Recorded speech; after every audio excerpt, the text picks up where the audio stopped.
Hola, ¿cómo están? Bienvenidas y bienvenidos a un nuevo capítulo de Influyentes aquí en CNN Chile.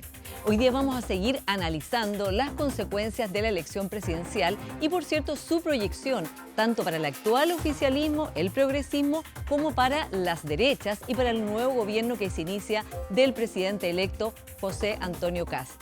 Para eso vamos a conversar con la historiadora y subdirectora del IES, Josefina Arauz, y luego con la ministra de la Mujer de este gobierno, Antonia Orellana. Parte entonces Influyentes.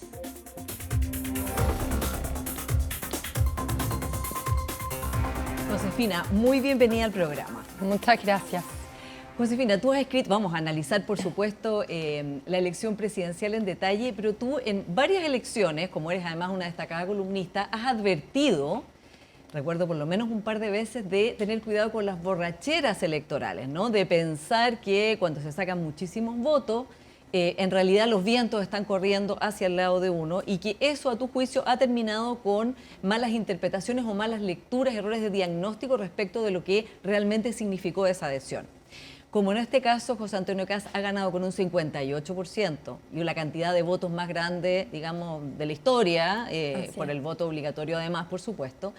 ¿Hay ese riesgo, ves tú ese riesgo de que haya una cierta borrachera en el sentido de pensar que ganaron todas sus ideas? Yo creo que siempre está ese riesgo, digamos, es algo que hay que estar conteniendo todo el tiempo y especialmente cuando los triunfos han sido demasiado contundentes.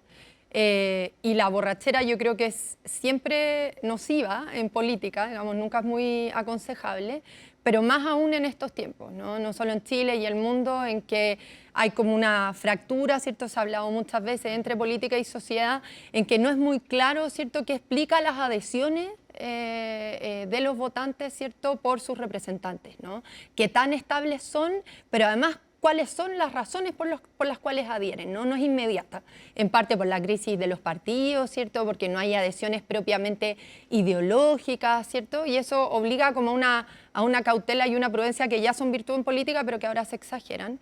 Y entonces eso, yo creo que es algo con lo que siempre va a haber que estar como resistiendo, digamos, evitando, pero también espero, aunque quizás uno es ingenuo, pero que hayan lecciones, digamos, porque aunque los seres humanos somos seres que tropezamos con la misma piedra varias veces, han habido lecciones como en el último ciclo, ¿no?, que están como muy cercanas. Y sobre todo además que tuvimos muchas elecciones, claro, ¿no? Entonces en el caso, o sea, yo creo que Republicanos y José Antonio Kast ha tomado nota, digamos, y hay suficiente ambición de ellos, en el mejor sentido del término, digo, de lograr un gobierno con éxito y con continuidad, que han sido las dos dimensiones que ha subrayado José Antonio Kast, que los obligue como a tomar nota de lo que ha pasado, no solo en el ciclo, ¿cierto?, Bachelet-Piñera, como en toda la línea del péndulo, ¿cierto?, de que ningún gobierno le ha entregado la banda a su sector en los últimos 10 años, sino también en el tiempo corto, en el último tiempo, ¿cierto?, a propósito de los procesos constitucionales, de los mismos republicanos, digamos, estuvieron a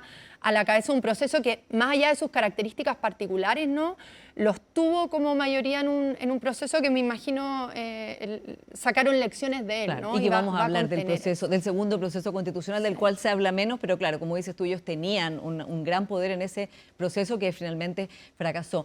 Josefina, está la idea de que aquí hay un cambio de clivaje, como dice David Altman, o sea que en realidad el clivaje sí y no, que había marcado todo este periodo o lo habría marcado, en realidad dio paso a un clivaje entre refundación y restauración, por un lado, pero también está la otra lectura de que en realidad cambió el padrón electoral, que es lo que dice Juan Pablo Lavín, ¿no? No negando que pueda además haber cambiado el clivaje o que ese tipo de clivaje ya no son tan eficaces como antes, porque, bueno, la gente, digamos, el 60% de la gente, creo, no había nacido en esa época, pero que en realidad estos 5 millones nuevos de electores con voto obligatorio es eso lo que ha cambiado realmente y explica este 58%. ¿Qué piensas tú?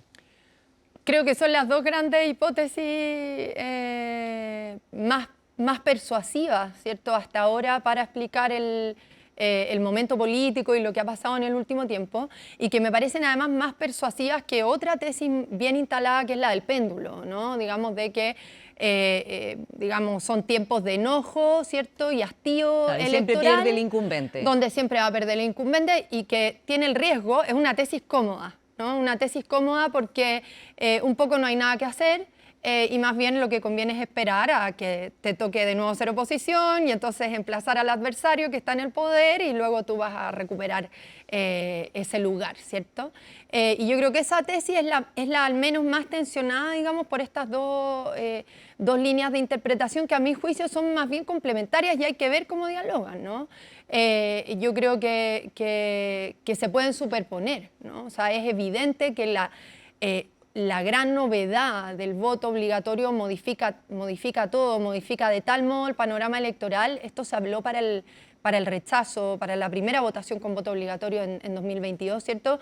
De que no había cómo comparar, ¿cierto?, las elecciones de aquí en adelante con las elecciones hacia atrás, ¿no? Porque había cambiado por completo el universo, ¿no? Entonces teníamos que tener mucho cuidado en qué líneas de continuidad establecíamos en la historia pasada y lo que venía de aquí en adelante, ¿no? Y en ese sentido es muy persuasivo y es muy explicativo lo de Juan Pablo Lavín, pero aún así, a nivel, por así decir, cualitativo, yo creo que la hipótesis de Altman sigue arriba, digamos, porque igual hay que explicar, y él lo hace en su trabajo, la performance de figuras como Eduardo Frei, Rincón, ¿cierto?, Walker, etcétera, todo un mundo de élite que no es la causa, pero es más bien reflejo de nuevos ejes, ¿cierto?, que determinan el comportamiento en política, ¿no?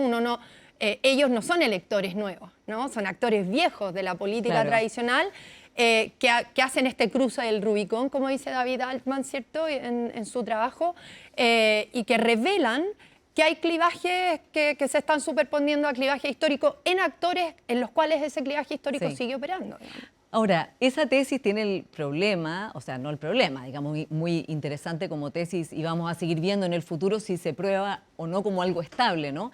Que en el primer proceso constitucional fue donde este clivaje se hizo, ¿no? Donde de hecho Jimena Rincón, Felipe Arboe, Javier Parada cruzaron literalmente el puente diciendo que iban a votar en contra, ¿no?, del primer proceso constitucional. Pero en el segundo ese clivaje no se dio, el de la restauración, o si no habría ganado la constitución de los republicanos, ¿no?, con hegemonía del Partido Republicano, que era una constitución que tenía ese eje, digamos, era una constitución donde sus ideas y principios quedaban garantizadas constitucionalmente. De hecho, discutimos eternamente entre el qué y el quién y si ponía o no en riesgo el aborto en 3 causales. ¿Por qué los republicanos no lograron que la gente confiara por esa constitución que era tan de su ADN?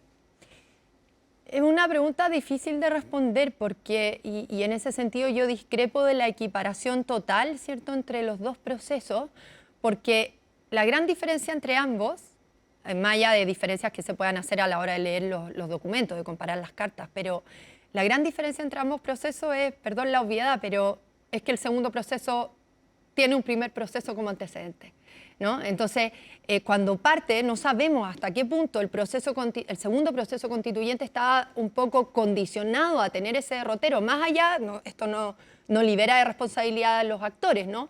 Pero más allá de lo que hicieran ellos, estaba un poco condicionado, ¿cierto?, fuertemente condicionado por cómo la ciudadanía quedó en el primer proceso constituyente, ¿no?, que dijo no queremos más.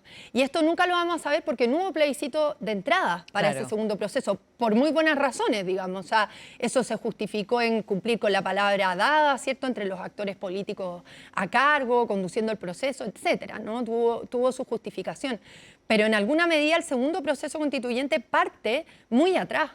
Si uno ve, de hecho, las expectativas respecto del primero y la valoración ciudadana respecto al primero, durante un rato es mucho más alta. El segundo proceso constituyente a nivel ciudadano parte en el suelo, ¿no? Entonces no sabemos si esa derrota de la segunda propuesta es porque la ciudadanía dijo tampoco me gusta esta propuesta, por así decir, ¿no?, radical del otro lado, ¿cierto?, que no consideró al adversario, o porque yo ya no quería nada más, ¿no? Ahora, porque sí, además la restauración además es la de la permanencia de la Constitución original. Claro, es como ya nos quedamos como estábamos. Pero sí lo que había era el proyecto de la comisión experta, ¿no?, de la comisión de expertos que cuando habían encuesta tenía bastante adhesión. Y de hecho llegó un momento en que Verónica Unturraga, que era la presidenta de la comisión experta, tenía una muy buena valoración pública. Eso es lo que me refiero. Había en este segundo proceso algo que en el primero no hubo. Había un proyecto que Republicanos en algún minuto decidió cambiar y agarrar el lápiz y cambiar todo.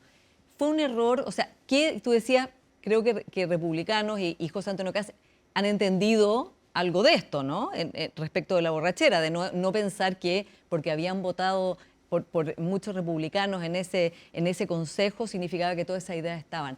¿Qué error cometieron respecto de sus principios y valores que quisieron poner en la Constitución, más allá de que no sabemos si a lo mejor la gente igual le hubiera votado en contra, que hoy día es importante traer a colación de cara a que es un gobierno de un partido que es primera vez que gobierna, ¿no? Sí. Sin dejar de decir que yo creo que no es que lo cambiaran todo, y en ese sentido es un ejercicio que está por hacer, ¿no?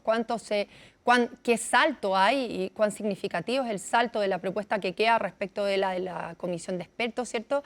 Que además, de nuevo, a propósito del origen de la crisis, era una comisión de expertos que en cualquier caso no podía saltarse el proceso deliberativo, ¿cierto? Para el cual se había votado un consejo, ¿cierto? Democráticamente.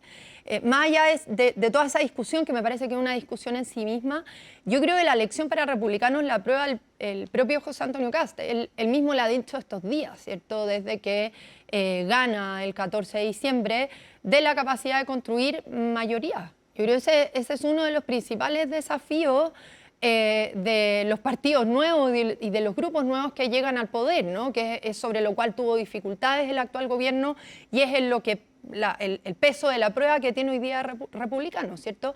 ¿Cómo va a transformar esa mayoría electoral, por así decir, en una adhesión con continuidad en el tiempo, ¿cierto? Más o menos sólida, más o menos estable, dado que vienen cosas muy difíciles que tiene que hacer, ¿cierto? Y que tiene un Congreso donde no tiene mayoría, además. ¿Y cómo va a construir mayoría en el Congreso, ¿cierto? Viniendo de un historial, ¿cierto? En parte por las características no solo de su estilo, sino de cómo surge, ¿cierto?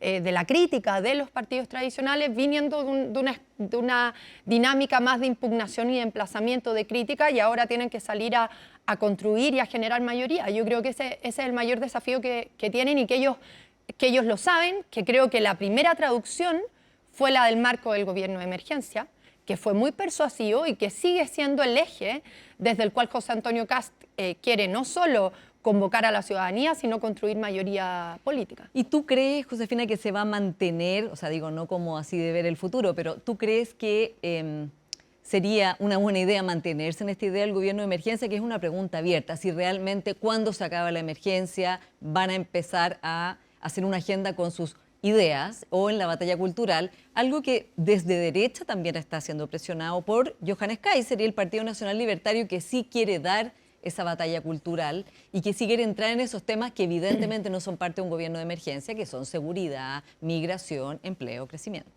Yo creo que republicano este otro aprendizaje, que lo da también el tener la ventaja, digamos, del tiempo, ¿cierto? Y de la evidencia acumulada, es que nuestra política adolece, entre otras cosas, de consistencia, ¿cierto? Es media cambiante, es insegura. En parte por lo mismo que las adhesiones son variables, ¿cierto? No sabemos muy bien por qué la gente apoya a los políticos, entonces eso hace que sea muy cambiante, ¿no? Muy inconsistente, y eso al mismo tiempo la ciudadanía lo castiga, ¿no? Entonces es como un círculo vicioso. Y yo creo que José Antonio Kast y republicanos han descubierto que la consistencia paga positivamente, y creo que al menos esto es una apuesta, digamos, está por verse.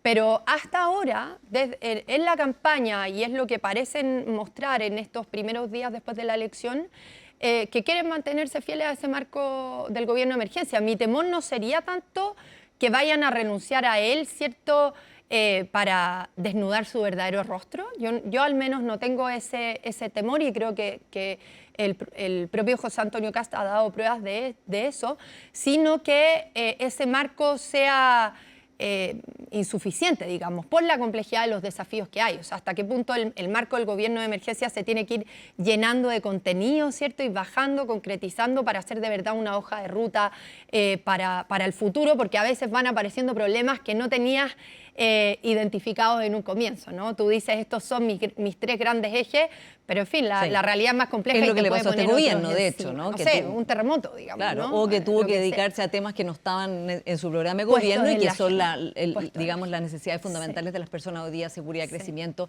y otros. Hablemos del otro lado, hablemos del actual oficialismo, el progresismo que va a ser oposición después. Tú fuiste bien crítica del mea culpa o el documento de autocrítica que hizo Giorgio Jackson, exministro, y tú decías, el problema es que en el fondo está como diciendo que fueron desprolijos o torpes, pero no que tuvieron un error de diagnóstico. ¿Cuál fue exactamente para ti, Josefina, el error de diagnóstico que crees que este documento no se hace cargo? O sea, si uno va al programa de gobierno de Gabriel Boric, no a la propuesta constitucional, a la que uno igual podría ir, digamos, porque creo que hay continuidad, pero al programa de gobierno es un programa, en fin, aparte de muchas críticas que uno podría hacer a las propuestas, ¿no? Pero descansa en una interpretación de Chile y particularmente de los últimos 30 años, ¿cierto?, que justifica una agenda de transformación profunda, ¿no? Y en ese la tesis del despojo, que la va a graficar muy bien luego Jaime Baza, ¿cierto?, en el proceso constitucional, y por eso yo no veo tanta diferencia entre ese programa, ¿cierto?, que descansa en ese diagnóstico profundamente crítico del Chile de los 30 años, ¿cierto?, como un Chile del despojo, de la desigualdad, de la complicidad, ¿cierto?, por así decir, el poco coraje para modificar realmente los términos heredados de la dictadura, ¿cierto?, la institucionalidad heredada de la dictadura. No hay demasiado cambio, digamos, desde ahí a una justificación, ¿cierto?, de una propuesta refundacional que es lo que, con lo que se denominó, ¿cierto?, la propuesta de la Convención y el clivaje que de hecho usa David Altman, ¿cierto?, el concepto que usa para explicar su clivaje. Ese es el diagnóstico del mundo de Boric, el de un Chile de los 30 años que merece ser transformado por completo, del que no hay mucho que conservar, digamos, ¿no? Ahora, del que no hay mucho claro, que sostener, que resguardar, que dar continuidad, ¿no? Ahora, ¿no es el presidente Boric el que hablando de esto como que ha explicado bastante y en la práctica lo ha hecho, decir, bueno, que en realidad la mirada que tenían de los 30 años era bastante injusta? De hecho, al gobernar con cuadros fundamentales de esos 30 años como Toá, Marcel y muchos otros. Y también al tener políticas que, la verdad es que se lo dicen como crítica a algunos, pero que no se diferenciarían demasiado de un gobierno de la Concertación o desde luego de uno de la nueva mayoría. No hay ahí un cambio de mirada respecto a los 30 años que es empírico. Es que sí, claro, Gabriel Boric ha hecho esa crítica, ¿cierto? Aunque yo creo que él ha sido variable y inconsistente en alguna medida a lo largo del gobierno, generando dudas o levantando ciertas dudas respecto de cuán profunda es ese cambio de comprensión, ¿cierto? Esa autocrítica, etcétera. Pero más allá de lo que él pueda haber formulado, la pregunta es ¿qué queda como proyecto, digamos? ¿En qué medida se sostiene como proyecto distinto, ¿cierto?, como un proyecto original, el proyecto del Frente Amplio, si ese diagnóstico respecto de Chile que les daba a ellos, ¿cierto?, una hoja de ruta respecto de lo que debían hacer y respecto del papel que ellos estaban llamados a cumplir, si ese diagnóstico se probó equivocado, ¿no? Y si la ciudadanía de modo consistente prueba, ¿cierto?, como equivocado al no apoyarlos en las urnas, ¿no? Esa es la pregunta relevante. Más allá de si Gabriel Boric, digamos, hace o no una autocrítica, ¿qué queda de proyecto y qué los hace distintos respecto, en fin, de la izquierda tradicional, ¿no? ¿Qué queda hoy del Frente Amplio si ese diagnóstico fue derrotado y si la concertación no estuvo tan equivocada, ¿no? ¿En qué medida sigue siendo algo diferente, ¿no? Y esa es una pregunta, yo creo, dolorosa, difícil, pero que es necesario responder y que obliga a una revisión, a un ejercicio crítico un poco más profundo y exigente que el que alcanza a hacer Giorgio Jackson en su documento. También le criticas a Giorgio Jackson que hable de la ultraderecha, tú también has escrito varias columnas de esto, que lo tomas como un lugar común o un cierto fetiche de cierta izquierda de poner este enemigo de ultraderecha como algo exagerado. Estoy aquí con mis propias palabras diciéndolo, ¿no? ¿Hasta qué punto, Josefina, es exagerado hablar de la ultraderecha, o en inglés se dice far right o derecha radical, si uno piensa en los grandes líderes de este movimiento, que es un movimiento ya internacional, como Donald Trump, cuyo programa no podría sino definirse como refundacional completamente. O sea, está refundando Estados Unidos de una manera que, por supuesto, está causando mucha alarma, ¿no? Erosionando la democracia en sus pilares, separación de poderes, interferencia en el poder judicial, persecución de disidentes, libertad de prensa, en fin, un montón de materias que tú conoces bien. ¿Por qué eso te parece que es exagerado tildarlo de ultraderecha o derecha radical cuando no es parecida en su proyecto, en su ideario y en su manera de tratar al adversario político que la derecha tradicional? A ver, varias cosas. Lo primero es que a mí no me parece exagerado.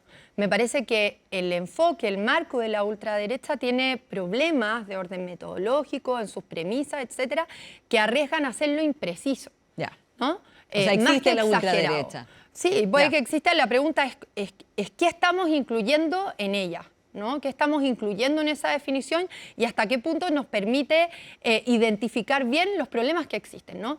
En el caso de Trump en particular, al menos lo que a mí me parece relevante es que el enfoque excesivo en denunciar el carácter de ultraderecha de él no es que sea incorrecto, es que impide entender qué explica que él haya aparecido, ¿no?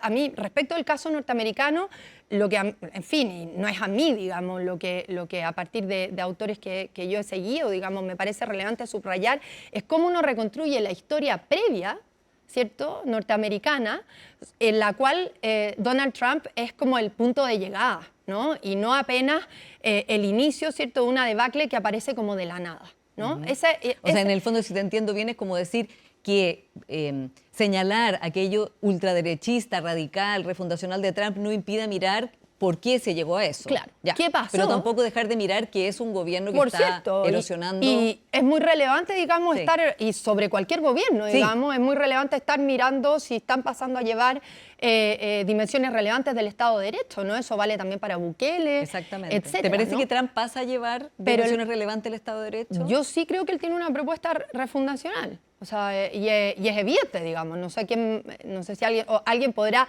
mirar eso con más o menos benevolencia, pero yo creo que sí es refundacional. No solo en Estados Unidos. Y tensiona, sin duda, está en proceso, digamos, pero yo creo que sí tensiona principios relevantes y puede llegar a tensionar principios relevantes del Estado de Derecho, ¿no? La pregunta es, ¿qué historia previa lo explica, ¿no? Y esa pregunta creo que ha escaseado en los que en general advierten sobre la amenaza de la ultraderecha. Y respecto de Chile, la pregunta además es en qué medida ese marco, el modelo Trump, nos sirve además para explicar el modelo nuestro, ¿no? El caso chileno en general y el caso de José Antonio Kast en particular, ¿no? ¿Hay una propuesta refundacional en José Antonio Kast hoy día? O sea, ¿nos sirven las definiciones que damos? ¿Podemos decir que hay una adhesión nominal en José Antonio Kast a la democracia? Algunos podrán creerlo así, a los que no les gusta Kast, pero hasta ahora lo que ha hecho, ¿cierto?, desde que es candidato, desde que ganó, etcétera, no sé si hay elementos para que podamos decir, siguiendo los marcos dados, ¿cierto?, por el estudio de la ultraderecha, ¿cierto?, por la ciencia política, etcétera, no sé si tenemos elementos para decir si hay una adhesión nominal e instrumental a la democracia. Así que tenemos todo para temer que hayan retrocesos democráticos. Me parece que no vemos nada de eso hasta ahora, y el discurso del 14 de diciembre de Kast me parece que fue un esfuerzo muy claro por no despertar, no dar argumentos a ese tipo de temores, ¿no? Sí. Entonces, eso, o sea, más que sea exagerado, más que sea un fantasma, ¿hasta qué punto nos sirve para explicar y captar lo que está pasando en nuestro país? José Antonio Kast se explica por qué es uno más en esta extensión global de la ultraderecha y de los retrocesos civilizatorios, o porque hay explicaciones internas, ¿cierto?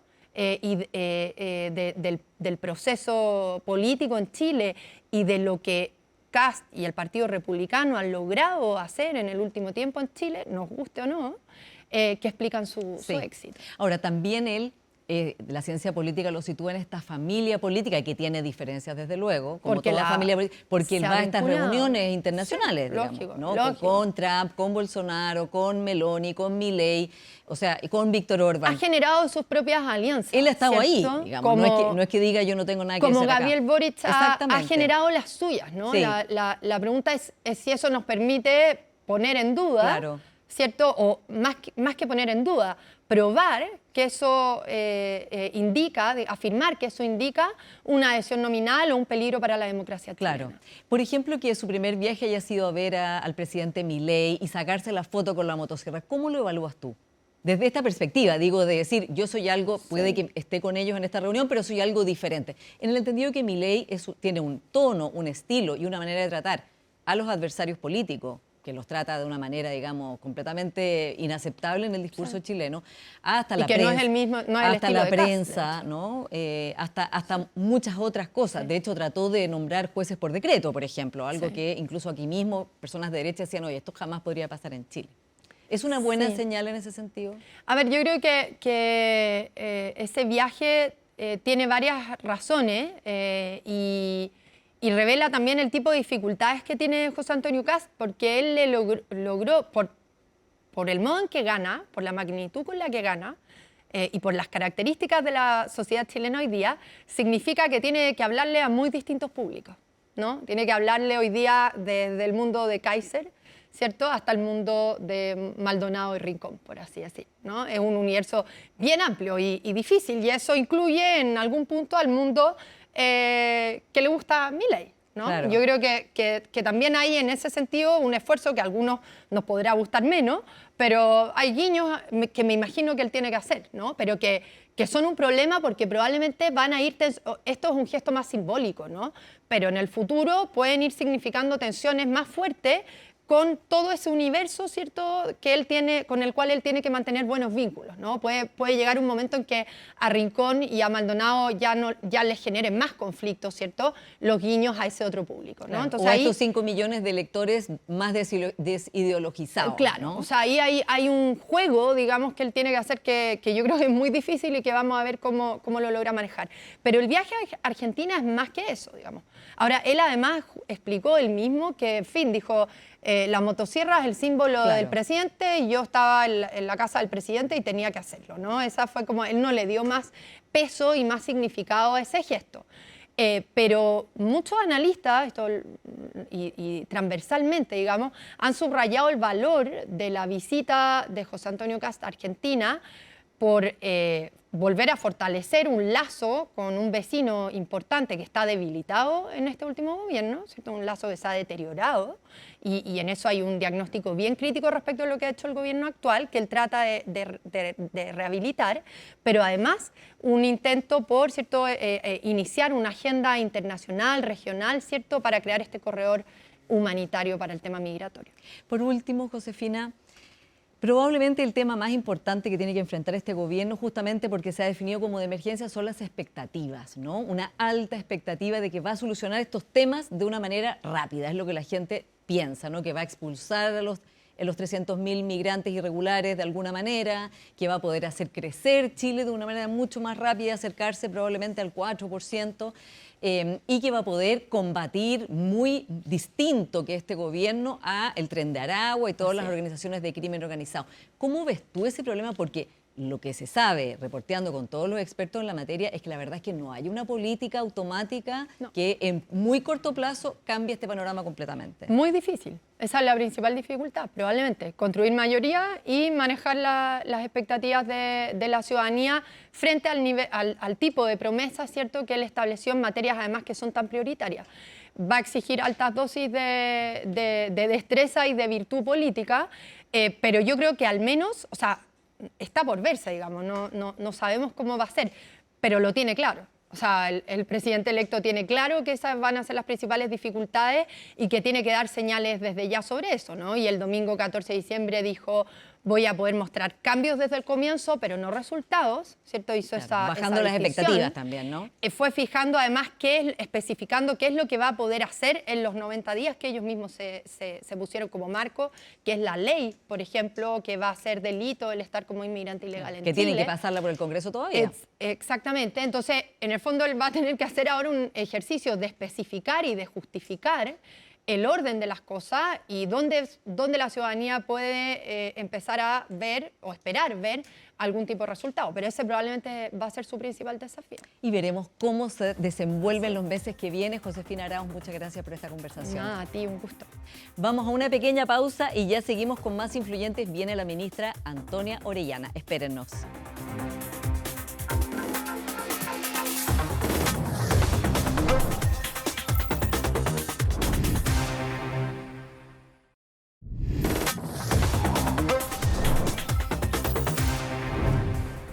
Ya estamos de vuelta con nuestra siguiente invitada, la ministra Antonia Orellana. Ministra, muy bienvenida al programa. Hola, buenos días. Ministra, partamos por el análisis suyo del resultado de la elección, el 58% de José Antonio Kast versus el 42% de la candidata Janet Jara. Se discutió mucho y vamos a ver cuáles son los distintos análisis, pero quiero saber el suyo y en particular porque usted además es miembro del comité político y una figura muy importante en el Frente Amplio. Bueno, al respecto yo creo que lo primero es que desconfío mucho del que tiene ya la hipótesis confirmada al día siguiente de un hecho. Así como los analistas que tenían listos un libro sobre el estallido en noviembre del 2019, creo que el volumen de nuevos votantes y las distintas percepciones que hay requieren que haya un análisis más bien reposado, porque tratar a unas semanas nomás de la elección de decir esto es lo que fue, creo que no da magnitud de lo que fue. Yo creo que sí hay temas que son preocupantes para quienes somos de izquierda. Primero, que entre una elección y otra solamente se crecen 600.000 votos, en un padrón que se amplía mucho más que eso. En 5 millones de votantes, claro. Así es, lo cual habla mucho de por qué se perdió esta elección. Creo que hay otro punto que desde la perspectiva del ministerio que dirijo es muy importante, que es que hay un marcado momento en el cual Kast, el presidente electo, deja de hablar identitariamente desde el rincón del ultraconservadurismo, que es post plebiscito del segundo proceso constituyente y que marca un ascenso en las encuestas. Lo digo porque distintas encuestas como la Ipsos, la CEP, muestran que las y los chilenos no son tan conservadores como José Antonio Kast en lo que son cuestiones referentes a los derechos civiles.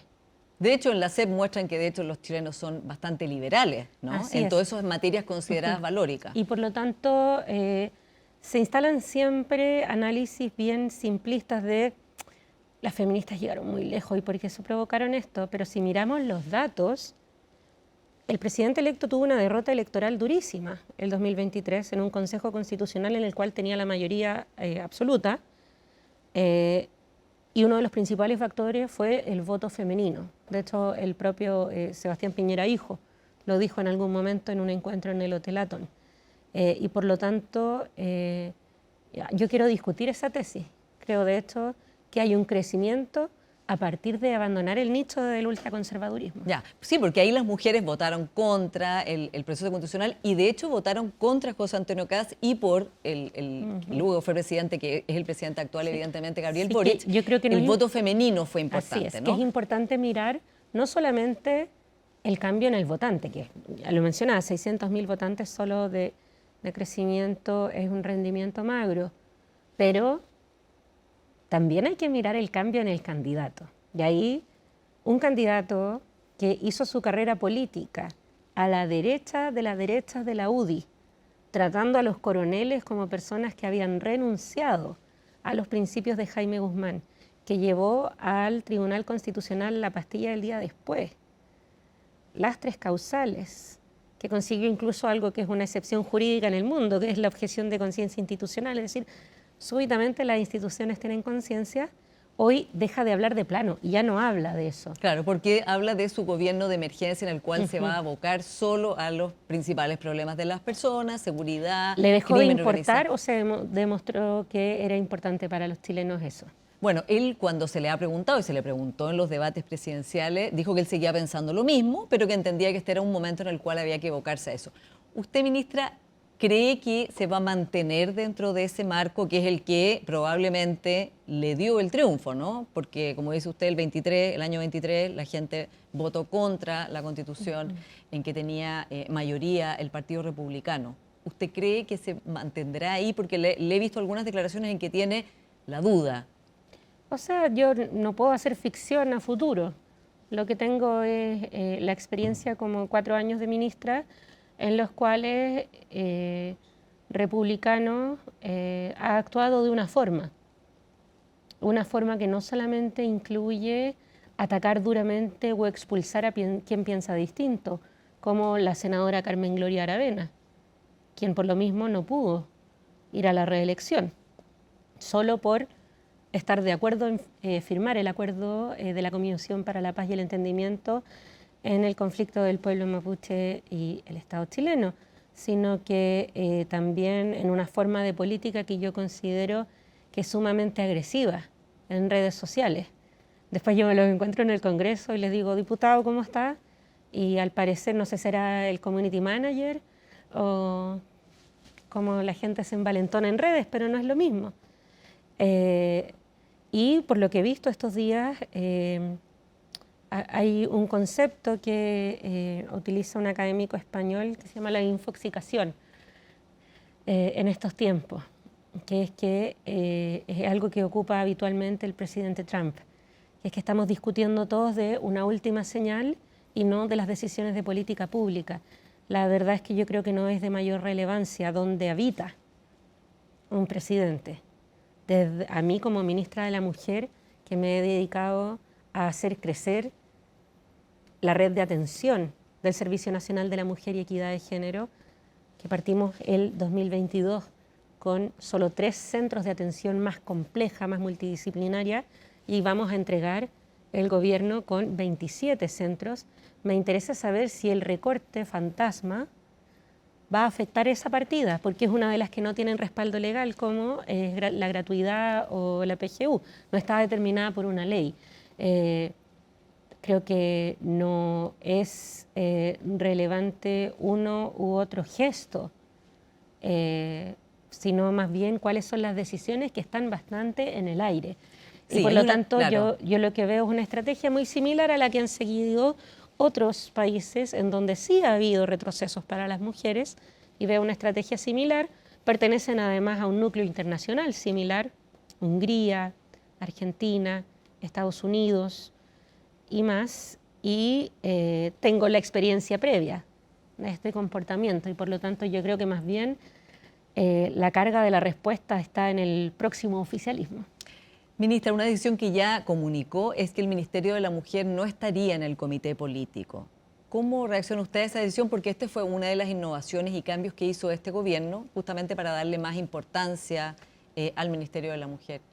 O sea, yo creo que eso nos permitió hacer cosas que habían rondado, pero que no se habían logrado levantar, como por ejemplo la ley Papito Corazón. Fue precisamente en la posibilidad de discutir con el exministro de Hacienda, Mario Marcel, es que en medio de las discusiones de los retiros, él mismo hace el punto a partir del debate que teníamos de, bueno, aquí sí hubo una cosa buena a partir de los retiros. Que fue visibilizar las filas de mujeres, ¿no? Ese tipo de debates políticos yo creo que fueron habilitados. Ahora, el comité político no es un acto administrativo, no forma parte de la orgánica oficial del Estado. Cada presidente ha incluido y ha sacado ministerios y eso formará parte de su sello de gestión. Sí, por supuesto. Ministra, respecto de las autocríticas de todo el progresismo, todo el oficialismo, Está la autocrítica que hizo Giorgio Jackson, está la que hizo el diputado Gonzalo Vinter, entre otras, que han sido criticadas por algunas personas de derecha, pero también han sido criticadas por personas como el senador Quintana del PPD, diciendo que esa autocrítica no es suficiente o que esa autocrítica en realidad, si no se hace una autocrítica más a fondo, se pueden seguir perdiendo elecciones, con lo cual ha venido una réplica desde el Frente Amplio hacia el socialismo democrático. ¿Cómo pondera usted, cómo valora estas dos autocríticas de ese partido, de su partido, de Gonzalo Vinter y de Giorgio Jackson? O sea, yo creo que son dos insumos que van a tener que resolverse en una discusión que tiene muchos más actores. Quizás es por cultura militante, pero yo creo que los análisis, para que sean un análisis de partido, tienen que ser colectivos y tienen que poder debatirse, masticarse, incorporar a distintas personas, a quienes estuvimos en el Ejecutivo y también a la militancia de base que estuvo haciendo campaña. ¿Se apuraron en sacar este documento que los representa a cada uno de ellos? No, yo no diría que se apuraron, yo creo que entregaron una reflexión que es valiosa, pero quiero distinguir que una cuestión es la versión de un liderazgo y otra el análisis más reposado que tenemos que hacer como Frente Amplio y que seguro va a considerar ambas opiniones y muchas más. El diputado Vinter hablaba de muchos temas, pero de seguridad, como que era una agenda que no había sido tomada con la fuerza necesaria. Estoy reproduciendo de memoria, no textualmente. Y estaba pensando, cuando usted hablaba del voto femenino, las mujeres votaron mayoritariamente por José Antonio Kast, salvo las mujeres jóvenes y las mujeres de más de 55 años, según el informe que ha hecho Ann Holster. ¿Qué pasa con las mujeres que no son las más jóvenes ni las que están por sobre los 55 años, que prefirieron votar por una alternativa que usted misma ha considerado conservadora, bueno, y que además lo es porque la manera como ha votado José Antonio Kast o lo que él piensa respecto a estas materias, como él mismo ha dicho, todos la conocemos y no ha cambiado? Ahí yo creo que hay muchos factores para conversar, pero a mí me interesa debatir esa hipótesis de que el debate de seguridad no fue relevante. ¿Ya? O sea, disputarle eso a Gonzalo Vinter. Ya, no es el único que lo dice, digamos. No, pero como lo puso en su documento. Hay quienes lo dicen desde el socialismo democrático, hay quienes lo dicen desde la oposición, hay quienes lo dicen desde el columnismo democrático, como le digo yo. La verdad es que, desde mi experiencia, los primeros meses de gobierno fue uno de los temas más relevantes. ¿Por qué? Porque todavía teníamos las movilizaciones en Plaza Italia. Y hubo todo un trabajo de la presidenta de mi partido, pero en ese entonces delegada metropolitana, por terminar con esas manifestaciones, no sacándole los ojos a la gente. Sí, pero la seguridad, el combate al crimen organizado no estaba en el programa. El combate al crimen organizado fue uno de los primeros temas que abordamos a propósito de que no era que no estuviera en el programa, que sí estaba, a partir de medidas de seguridad, pero el país no estaba con un debate principal a propósito de fenómenos como el Tren de Aragua. Y ahí yo puedo decir de ciencia cierta, porque una de las primeras cosas que hice fue viajar a Iquique y visitar el dispositivo de Lobito, que era este espacio transitorio que se había instalado durante el segundo gobierno del presidente Piñera en Iquique. Dos datos al respecto, a propósito, para que hablemos de seguridad en serio. Ese dispositivo en ese momento está administrado por personas que yo valoro profundamente porque lo dieron todo, pero que no estaban preparadas para administrar un centro de recepción de migrantes irregulares, donde además había crimen organizado dentro, porque era una productora de eventos que se había asignado a esa licitación. Y eso, digamos, chequéenmelo, lo vi en vivo. No había un registro de quienes estaban en ese centro. Cuando yo llegué ahí, las niñas migrantes irregulares, se bañaban frente a los hombres, no había separación entre grupos familiares y hombres solteros. Y una persona amenazó a una de mis funcionarias. Le dijo, ustedes están acá, pero sepan que nosotros también. ¿Y quién te tomó esa decisión? ¿Quién dispuso que una productora tuviera a cargo de eso? Eso fue una licitación que se hizo en el gobierno anterior. Pero digo, para que hablemos de seguridad en serio, ¿qué es lo que hicimos? Y fue muy criticado en su momento, pero permitió ordenar ese flujo migratorio que venía de Colchane para luego, además, empezar a cerrarlo. Se buscó apoyo de las organizaciones internacionales, de las que muchos reniegan, pero que sí están capacitadas, no como una productora de eventos, para este fenómeno tan complejo, la Organización Internacional de Migraciones. Se ordenó el flujo, ya no entraba y salía cualquiera y no se sabía quién andaba, si andaba armado o no, si estaba regular o no, si esos niños estaban con ellos o no. Y hace poco se cerró ese dispositivo, porque ya no fue necesario, porque se ha reducido el flujo de migración irregular. Entonces, eso fue en el primer semestre. Yo ahí reconozco que también hubo problemas a propósito de la instalación, no estoy descubriendo la pólvora, de Isquia Siches como ministra del Interior, y por lo tanto todo otro trabajo que se hizo pasó un poco a segundo plano, pero eso no quiere decir que no se hiciera. ¿Usted considera injusto entonces que se critique como una de las razones por haber tenido esta derrota el hecho de que en seguridad las personas no vean una prioridad o no hayan visto que ese era el tema principal? O sea, yo creo que siempre la responsabilidad de que las personas no perciban algo no está en las personas, sino en nosotros. Y que el crimen sea más violento, o sea, Así que es. el crimen sea un crimen que no había antes. Que... Efectivamente, hay una criminalidad a la que no estábamos preparados como país, pero porque no era parte de nuestra cultura también. Yo crecí en los 90 y nunca vi un arma. Y crecí en un barrio común y corriente en la Florida, como le decimos nosotros, el barrio de Los Venegas, al lado de la población, los Copihue. Y no había armas dando vuelta. ¿Había asaltos? Sí, había asaltos. A mí me robaron la bicicleta siempre antes de Navidad. Pero no era este tipo de delitos con armas semiautomáticas, con explotación sexual comercial, ¿cierto? Son otros esquemas que requieren otras estrategias que por lo demás no existían. Hasta nuestro gobierno, que ahora tiene una estructura que entregó recursos para que se creara el ECO, para el crimen organizado y homicidios, y que está teniendo sus resultados. O sea, si nosotros comparamos otros países en donde se ha instalado el Tren de Aragua o ha surgido, operativos como el que tuvimos en Gendarmería no solo no han sido posibles, sino que ha habido, por otro lado, control penitenciario de esas organizaciones criminales. Y por lo tanto, hoy estamos en un pie para evitar el que perdure este problema de seguridad, que por lo demás no partió el 8 de marzo, el 11 de marzo del 2000, yo pegada con el 8 de marzo, el 11 de marzo del 2022, pero estamos dejando al país en un pie mucho mejor, no solamente en cifras, que son objetivas, sino también en capacidades institucionales para enfrentarlo. Y eso no se logra en un año. Está bien, pero reconoce que no es lo que las personas ven y por eso votaron por otra alternativa, que su principal promesa es seguridad y combate al crimen organizado. Evidentemente, ahí hay un tema de expectativa que yo creo que también José Antonio Kast, el presidente electo, va a deber enfrentar. Por supuesto, porque ¿cómo cumple con esa expectativa? Las cifras no se expresan a la semana siguiente de hacer un anuncio. Si uno mira las cifras de las comunas que han tenido el plan Calle Sin Violencia, los resultados que está dando el trabajo de ECO, entre otros, yo los veo de cerca porque además administramos las casas de acogida para víctimas de trata y explotación sexual comercial y hemos tenido que tener más porque se están detectando.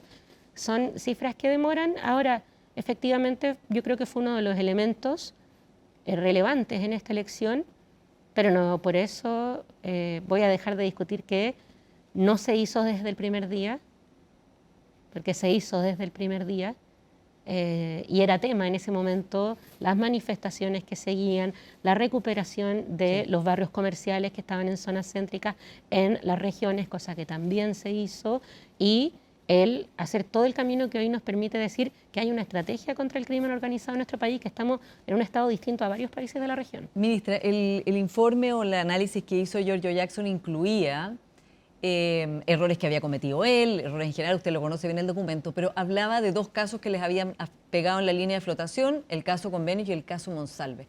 Este último caso, ¿cree usted que es el error más grande que cometió el gobierno en el modo como lo enfrentó y la lentitud para reaccionar?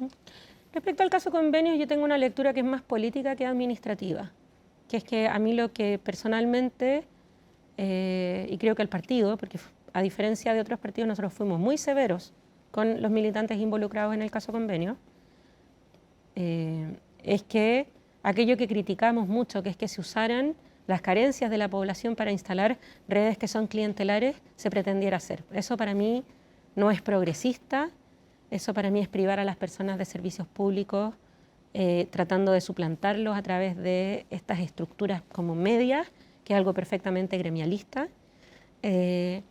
No, pero se cometieron delitos en el caso Convenio, o sea, más allá de eso. O sea, está ahí en proceso jurídico, pero desde el punto de vista político, por eso lo digo, desde un punto de vista político tampoco me parece aceptable, sea o no delito. Y en segundo lugar, en el caso Monsalve, yo ahí distinguiría dos cuestiones. Uno fue el manejo de los primeros días, de los cuales yo no formé parte. Sí, usted estaba de viaje, de hecho. Digo, aquí creo que en este mismo estudio fue donde dije que me habría gustado saber antes para poder aportar en el manejo del caso de acuerdo a las directrices que tenemos en el Ministerio de la Mujer.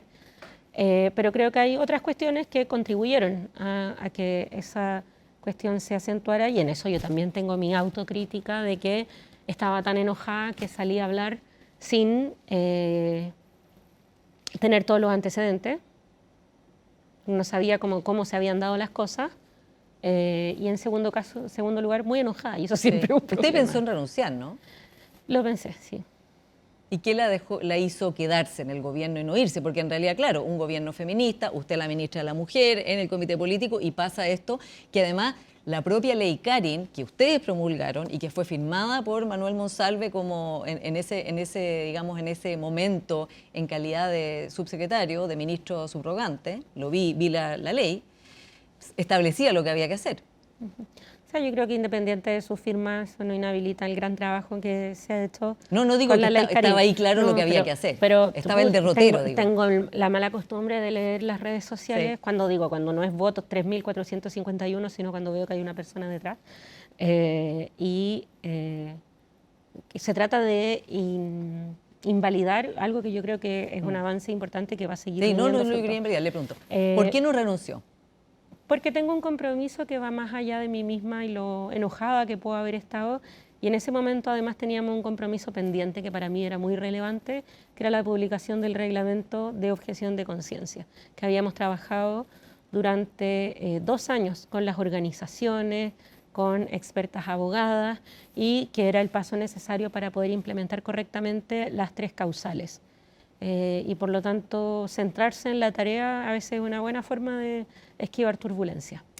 Ministra, ¿usted cómo ve el futuro del progresismo con sus distintas versiones, especialmente en este momento en que están como pasándose cuentas, ¿no? En estos mismos análisis de Gonzalo Vinter y Giorgio Jackson decía como ojalá no caigamos en la tentación, decían ellos, de empezar a pasarnos cuentas, pero evidentemente que eso está pasando ahora entre el Partido Comunista, el Socialismo Democrático, el Frente Amplio.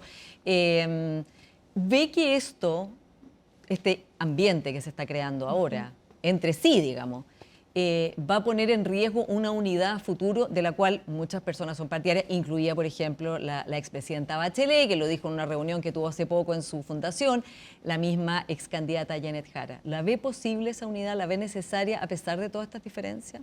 Yo creo que la unidad, por supuesto que es posible. Ahora, post-elección siempre salen estos gestos, no veo en qué aportan mucho, pero espero que eso conduzca hacia otro lado. Respecto al futuro del progresismo, creo que ese de repente tiene límites que son medio borrosos. Yo me declaro una persona de izquierda. ¿Prefiere hablar de izquierda que de progresismo? Es que de repente como que me cuesta entender, prefiero izquierda, centroizquierda, porque progresismo es como ya, pero ¿hasta dónde llegamos? Ya. ¿Y la centroizquierda hasta dónde llega? ¿El Partido Socialista? Porque Paulina Bodanovich ha dicho que es de izquierda, no de centroizquierda. Bueno, ahí eso tendrán que verlo ellos. En otro partido. Pero ahí yo creo que hay, al menos sin entrar como en lo más de procesos de traspaso y debates que seguramente se van a dar el próximo año y los siguientes, yo creo que hay al menos 3 cuestiones. Hay una que tiene que ver con una tesis errada al momento de discutir el voto obligatorio, porque se asumía que estas personas que no estaban votando no lo hacían porque no querían, pero que eso no contenía una posición en sí misma. ¿Ya? Y por lo tanto se hizo un cálculo, si uno revisa los debates de lo que fue esa ley, un cálculo de que más o menos las proporciones se iban a casi que replicar como un espejo en esa población que no votaba. Si no era obligatorio. La ley, la idea era que todos participaran y que Así eran es. responsables del destino. No, pero digo porque un diagnóstico errado lleva a errores y fracasos. ¿No debiera haber la izquierda apoyado el voto obligatorio? No, por supuesto, eso es otra cosa. Yo lo que digo es que al debatir eso, si uno revisa las discusiones, se decía, esto va a tener la misma distribución en la población que lo que tiene el voto normal. Y ahí yo veo que está la tesis errada, porque lo que se ve es que era un montón de gente que no solo no tenía ganas, sino que el no votar era una posición explícita de rechazo al establishment. Y yo creo que es bueno asumir que nosotros después de 4 años, guste o no, a mí no me acomoda nada, pero bueno, la vida es así, somos parte del establishment. No podéis ser gobierno 4 años y no considerarte parte de una patudez, ¿ya? Creo que hay una segunda cuestión que es muy importante, que tiene que ver con la interpretación del estallido. A propósito de los que tenían el diario la semana siguiente, una cuestión bien completa para decir. Hubo muchos quienes quisieron decir que esto era una radicalización política, pero yo creo que no hay que confundir malestar con politización, sea en el sentido que sea. ¿No? Es muy distinto el malestar que la politización. Y eso también lo podemos ver a propósito de el triunfo electoral del presidente electo hace poquito. Es muy distinto. Y ahí yo creo que hay una tercera cuestión que tiene que ver con no entender cierto ethos de la población chilena como por nostalgia porque fuera de otra forma. Pero uno no puede volver a una época que ya no existe. El pueblo chileno no es el mismo de los 70. Y hay como cierto esnovismo en no validar el deseo por cierto acceso a bienestar de una franja mayoritaria de la población que busca símbolos de estatus a través del consumo, al igual que lo hace la élite. Lo que pasa es que los de la élite encuentran que esas otras son medias pirujas, ¿cierto? Pero no entiendo por qué es mejor un café matcha latte que un auto tuneado. Como las dos son expresiones de estatus a través del consumo y ninguna es moralmente mejor que la otra. ¿Y la izquierda cayó en ese rol? Yo creo que hay harto esnovismo, pero también se mezcla cierto esnovismo con harta nostalgia de un país que ya no es, que ya no existe. Y yo creo que a eso se produce por la distancia. No sé cuántos de las personas que tienen esas opiniones tienen amigos que están orgullosos de tener su auto bacán y de todo lo que les costó. O son primera generación de la universidad, aunque no sean la Chile y la Católica. Claro, que no están en contra de lo que se llamaría la modernización capitalista, sino que quieren que les vaya mejor. Así es, y yo creo que en eso hay un doble estándar, porque se aceptan los símbolos de estatus tradicionales, pero no los que a los que pueden acceder las personas cuando van progresando en su vida. Yo tuve la suerte, podría decirse, de estar en una familia que por el lado de los Orellana era muy pobre y fuimos primera generación en terminar el colegio. Y por el lado Guarelo, Fito Keynes. Mi abuelo era abogado. Y por lo tanto la diferencia de la validación que se da a hitos como el acceso a la educación superior no se entiende. No se entiende. Y por lo tanto cuando tú vas y dices como eso no importa o lo relevante es esto otro, creo que hay que mirarlo. También la frustración que genera cuando eso que se buscó tanto no conduce a un mejor pasar, porque la verdad es que no. La verdad es que no se tradujo en un mejor pasar y por lo tanto ahí hay otra capita de malestar que hay que mirar, yo creo, conversando más, escuchando más y con menos tesis sociológica de por medio. Veremos, ministra, cómo viene ese análisis. Muchas gracias por esta conversación. Muchas gracias, Pablo. Y a ustedes, como siempre, muchas gracias por su sintonía y su atención y nos encontramos la próxima semana.